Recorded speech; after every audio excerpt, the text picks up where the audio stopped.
Martin Luther King, poor boy, is under the influence of the foxes. I should say under the control of the foxes, and has been used by the foxes to lead the poor sheep right to the slaughter. Malcolm was not afraid to speak the truth, and this was an eye-awakening to people in general. I think even some of the whites started to see some things they could not see before. There are many whites who are trying to solve the problem, but you never see them going under the label of liberal. That white person that you see calling himself a liberal is the most dangerous thing in the entire Western Hemisphere. He's the most deceitful. He's like a fox, and a fox is always more dangerous in the forest than the wolf. You can see the wolf coming. You know what he's up to, but the fox will fool you. He comes at you with his mouth shaped in such a way that even though you see his teeth, you think he's smiling. You take him for a friend. They falsely accused Malcolm X of being violent, which Malcolm X did not, because all he taught people was self-defense. And self-defense doesn't mean you go out and attack someone, but you do have the right to defend yourself by any means necessary if you're in that position to defend yourself. Malcolm, to us, represented a voice. Why should the black man need some legislation to prove that he's a human being, when you don't need any legislation to prove that whites are human beings?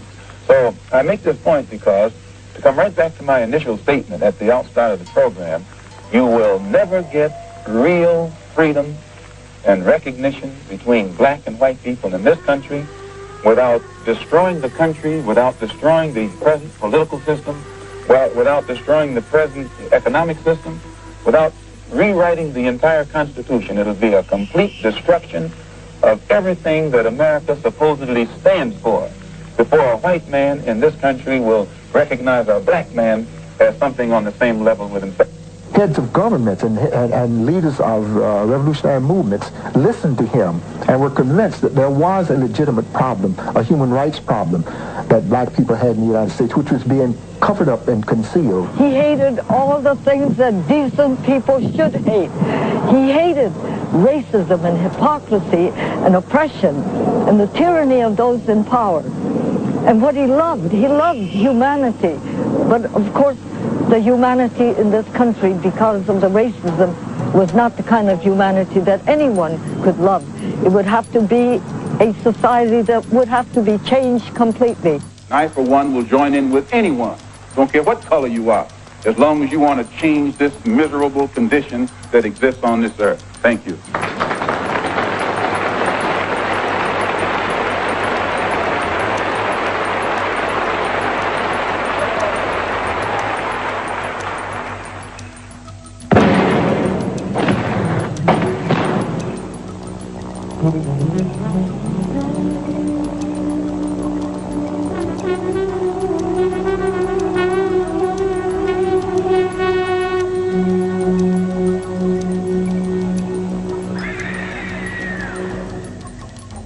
The beast finished Malcolm.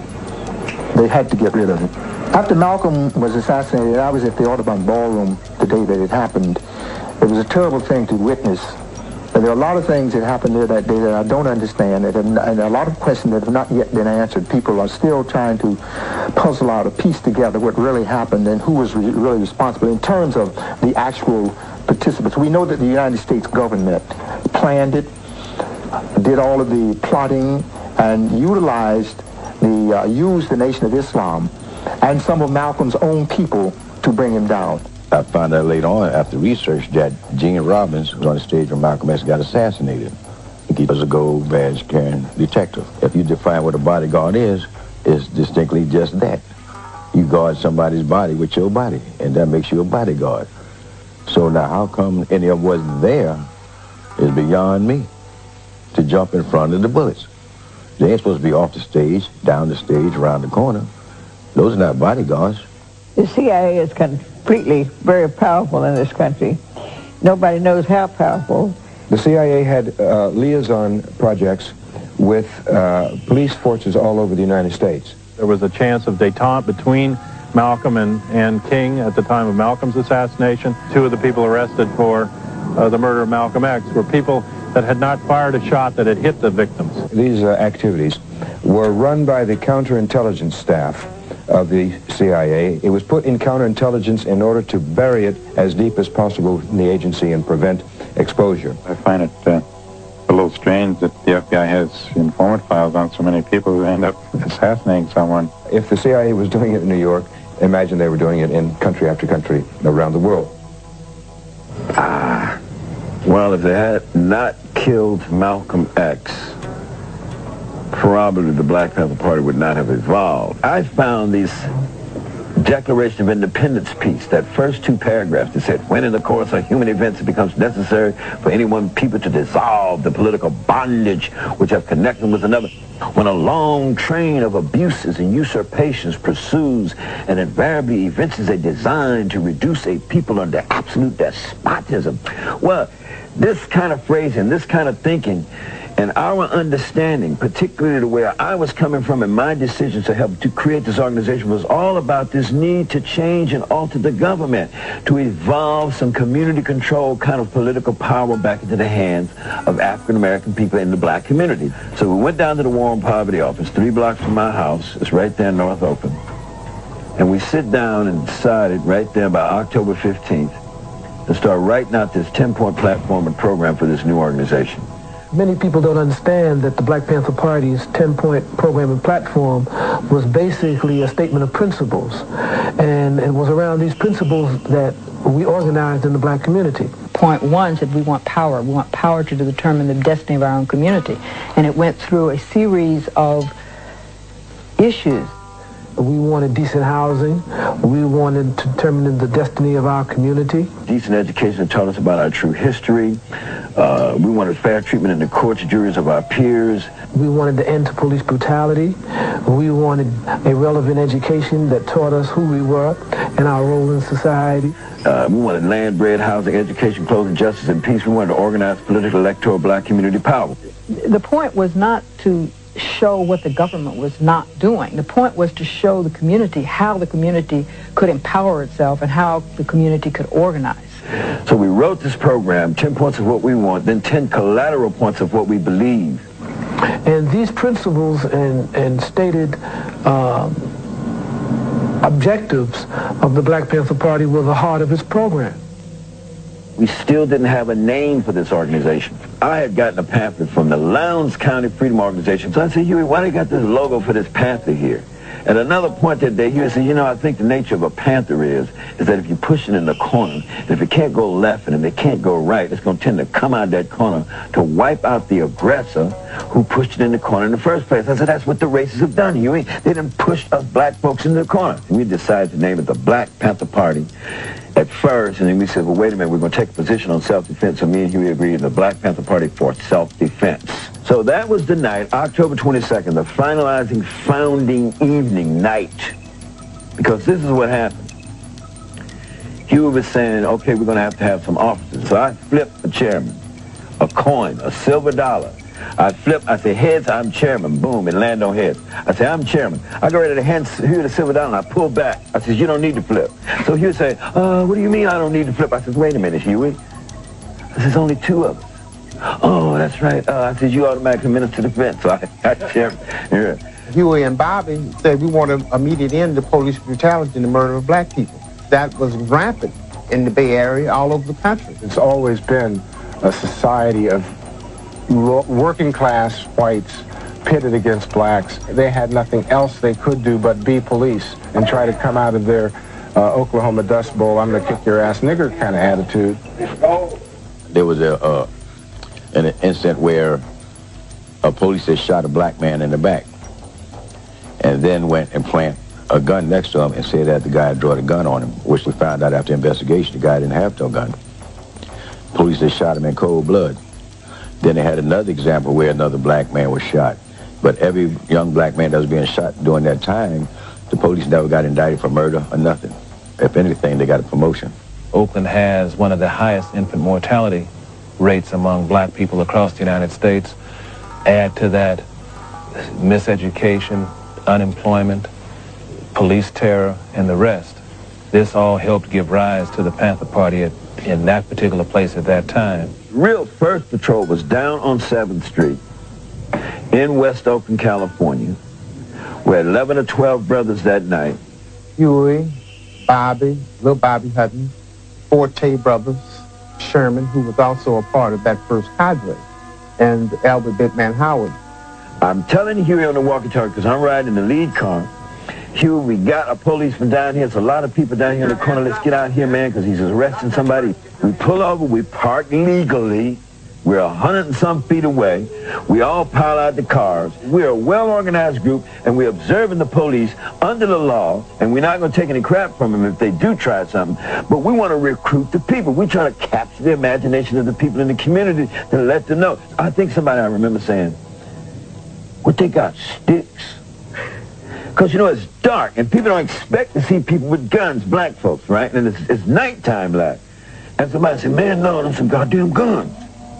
And somebody said, I'm getting the hell out of here. Huey tells this brother who says, I'm getting out of here. He says, no, you don't have to leave. We're a new organization. We're the Black Panther Party. We're here to observe these police out here. We've been brutalizing our people in the community. So please stay. We've researched the law. Everybody knows we have a right to observe the police. Well, that got the police's attention. He stands up. You have no right to observe me, he hollers at Huey. But Huey says, no. Huey citing the specifics of the damn law. And some sister in the audience said, well, go ahead on and tell it. And another brother said, what kind of Negroes is these? And the cop says, well, is that gun loaded? Huey said, if I know it's loaded, that's good enough. This scene, man, is a scene where, bang, when Huey says, if I know it's loaded, that's good enough, it caused little Bobby to say, yeah, that's right, I haven't jacked around the chamber. And the other brother with the long guns, and the cop turned around and saw all these people jacking the rounds off in the chamber. It blew his mind. He was awed. He stepped over to his arrestee. He opened the back door. Unconsciously, he protected the arrestee's head, put him in the car, shut the door. Then he stopped to look at the sister. And he was shocked because the sister had the earrings on. That a female was even there with a big old 44 strapped down, something like Clint Eastwood or something. Well, what are we doing? We passed out the 10-point platform program. Political education session meeting is at 2 p.m. at 5624 Grove Street up in North Oakland. Please be there, brothers and sisters, because we're going to organize some political, electoral, community power in the black community. That's how the Black Panther Party got started. The party came on the scene at a time in which black people had become increasingly frustrated at conditions in this country. The whole black revolt was, as far as I was concerned, a little late coming. They should have gone forth with their activities much earlier than they did. I came into the Black Panther Party, and knowing about the Black Panther Party, as a student at San Francisco City College, you had people such as Mimar Baraka, which was known as Leroy Jones at that time. You had Kwame Ture, which was Stokely Carmichael at that time. And you had Rap Brown, and you had Sonia Sanchez, all those different people. It was going through the Black House. I came in contact with some brothers named Huey and Bobby who used to come through there from time to time. May 2nd, 1967, when I led a delegation to the California State Legislature, 24 males and 6 females. Ronald Reagan was on the lawn. All the little kids he was speaking to out there on the front lawn left. These are little white kids, you know, 8, 9, 10, 11 years old. They came over. They thought we was a gun club. You need 30-yard 6 on the little kids and saying, but the press followed them too. Therefore, I read Executive Mandate Number 1, written by myself, Huey Newton, and Eldridge Cleveland.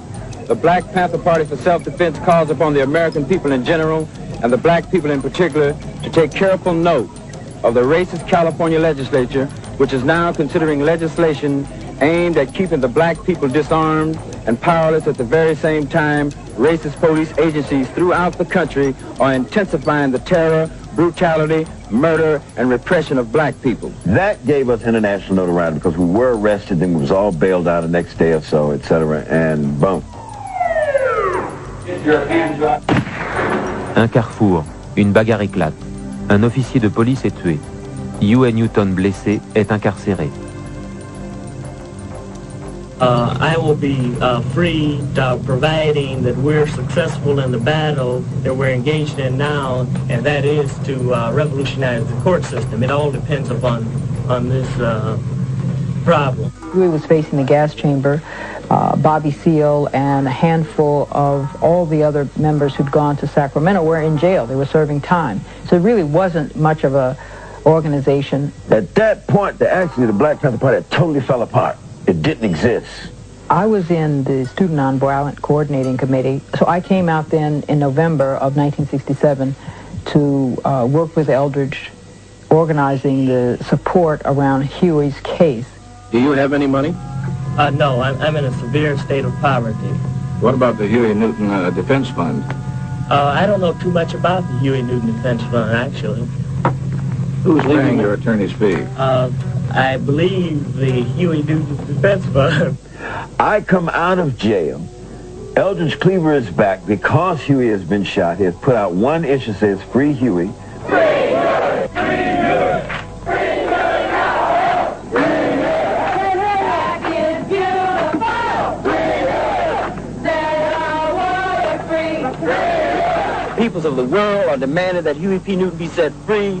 So in defense of our lives, for the survival of black people and human beings of the world, we all say in solidarity that Huey P. Newton must be set free or the sky is the limit around the world. I reorganize and restructure the party. I extend the rules of the party in a matter of 2 months to 28 rules. You know, I create the captain and David Hilliard's position and stuff. I create all of this stuff. The Black Panther Party has revived. It's changed its name from the Black Panther Party for Self-Defense to the Black Panther Party. It's become very widely acknowledged organization in the Bay Area.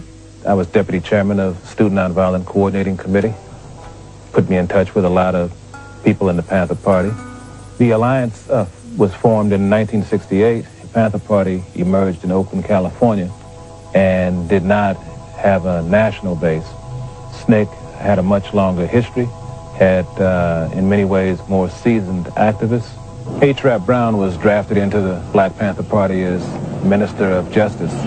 Kwame Ture or Stokely, was drafted as Prime Minister of the Afro-American nation. James Foreman was drafted as Minister of Foreign Affairs and Director of Political Education. I can remember seeing on television people like Stokely Carmichael and others. Violence is a part of America's culture. It is as American as cherry pie.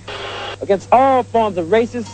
And they were scary to me even. So if it would shock a person like me being in the CIA, certainly the ordinary society and the elites, above all, who run the United States, would have been very threatened.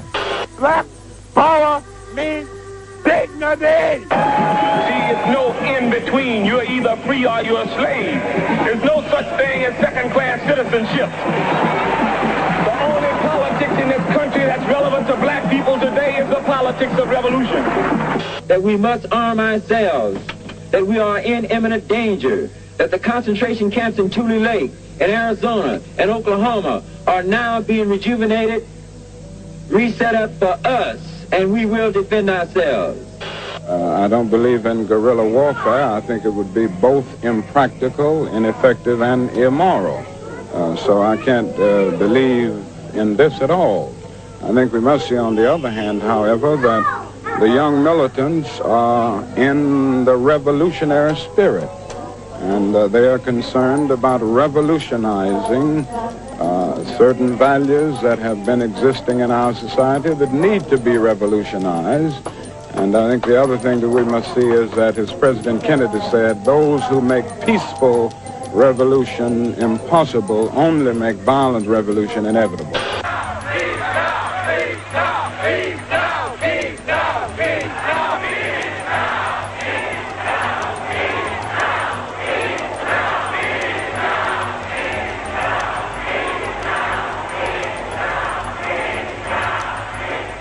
Because when we start saying the war is wrong in Vietnam, well, people looked at us like we were something out of space. But when they talked about the other day of the Gallup poll being 58% of the people against the war in Vietnam, then we see if you're right, you have to stand on that principle, and if it's necessary to die on the principle, because I am sick of the racist war in Vietnam when we don't have justice in the United States.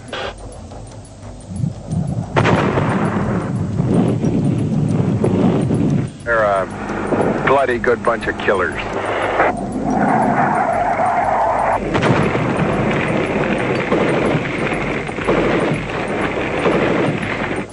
We're going to commit troops to the Vietnamese people, the National Liberation Front, to fight the cowardly American aggressor. And the Black Panther Party. That's right. The question is whether our nation has the will.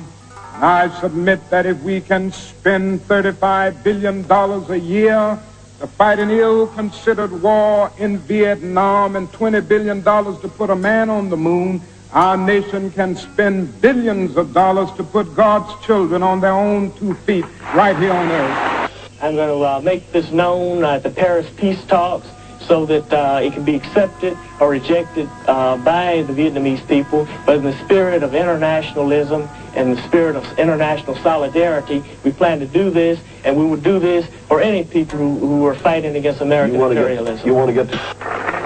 I've heard several comments from people that was talking about with the people, for the people, and by the people. Being a black woman from Mississippi, I've learned that long ago that's not true. It's with a handful, for a handful, by a handful. But we're going to change that, baby.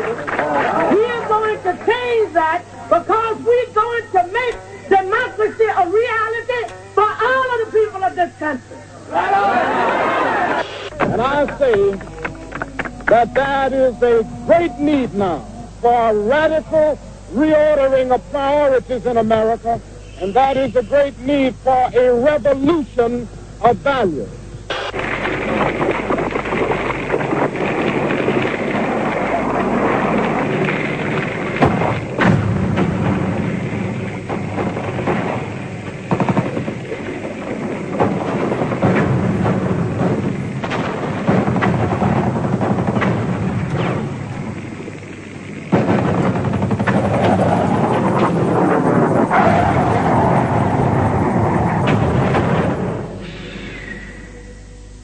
And then a man with a rifle blew his head open.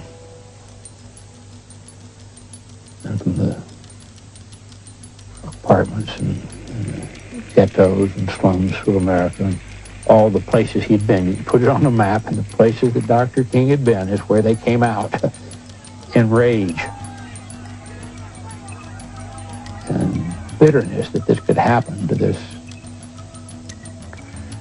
non-violent prophet of social change, committed, driven to create social change, to achieve social justice for all the people in the society and in the world.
Happy if they went, if they thought black men should be killed. I was just driving into Marlon Brando's house up in Beverly Hills. He was lying on the bed when I went in, and I said, have you heard the news? He said, what's that? I said, Martin Luther King was just shot and dead. Marlon didn't say much. He's as though he was in one of his movie roles. He got up very silently and said, so King is dead. And he went into the telephone and called up the Panther office in San Francisco. Meanwhile, I told his secretary to call the gun shop and order up a number of pistols, rifles and so forth and so on. I said, Marlon, what are you going to do with those? He said, I'm going to shoot my way all the way to Washington, D.C.